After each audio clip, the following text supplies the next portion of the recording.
फौजां ने कई महीने तक इस किले ਨੂੰ ਘੇਰਾ ਪਾਈ ਰੱਖਿਆ। ਬਾਹਰੋਂ ਵੈਰੀਆਂ ਦੀ ਗਿਣਤੀ ਬੇਅੰਤ ਸੀ। ਅੰਦਰੋਂ ਰਸਦਾਂ ਮਸਤਾਨੀਆਂ ਹੁਣ ਕੰਡੇ ਸਨ। ਪੀਣ ਵਾਲਾ ਪਾਣੀ ਬੰਦ ਕਰ ਦਿੱਤਾ ਗਿਆ। ਬੱਚਿਆਂ ਦੇ ਹੱਸਦੇ ਹੋਏ ਮੂੰਹ ਹੁਣ ਭੁੱਖ ਨਾਲ ਸੁੱਕਦੇ ਜਾ ਰਹੇ ਸਨ, ਪਰ ਫਿਰ ਵੀ ਚੜ੍ਹਦੀ ਕਲਾ ਦੇ ਨਾਲ ਸਭ ਅਜੇ ਵੀ ਅਡੋਲ ਸਨ। ਇਸ ਘੜੀ ਸਿੱਖਾਂ ਨੇ ਬੇਨਤੀ ਭਾਵ ਨਾਲ ਮਾਤਾ ਗੁਜਰੀ ਦੇ ਵੱਲ ਦੇਖਿਆ। ਉਹਨਾਂ ਨੂੰ ਲੱਗਿਆ ਕਿ ਮਾਂ ਬਚਨ ਗੁਰੂ ਜੀ ਲਈ ਸੱਚਾ ਹੁਕਮ ਬਣੇਗਾ।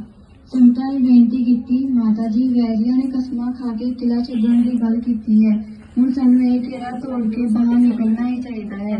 ਮਾਤਾ ਗੁਜਰੀ ਜੀ, ਜੋ ਸਦਾ ਸਹਿਣਸ਼ੀਲਤਾ ਅਤੇ ਸਿਆਣਪ ਦੀ ਮੂਰਤ ਸਨ, ਨੇ ਗੰਭੀਰਤਾ ਨਾਲ ਗੁਰੂ ਜੀ ਨੂੰ ਇਹ ਬੇਨਤੀ ਸੂਚਿਤ ਕੀਤੀ। ਗੁਰੂ ਜੀ ਨੇ ਬੜੀ ਧੀਰਜ ਨਾਲ ਉੱਤਰ ਦਿੱਤਾ, ਇਹ ਕਸਮਾਂ ਖਾਣ ਵਾਲੇ ਪਹਾੜੀ ਰਾਜੇ ਅਤੇ ਮੁਗਲ ਸੱਚੇ ਨਹੀਂ, ਇਹਨਾਂ ਦੇ ਦਿਲਾਂ ਵਿੱਚ ਫਰੇਬ ਭਰਿਆ ਹੋਇਆ ਹੈ। ਇਸ ਗੱਲ ਨੂੰ ਸਿੱਧ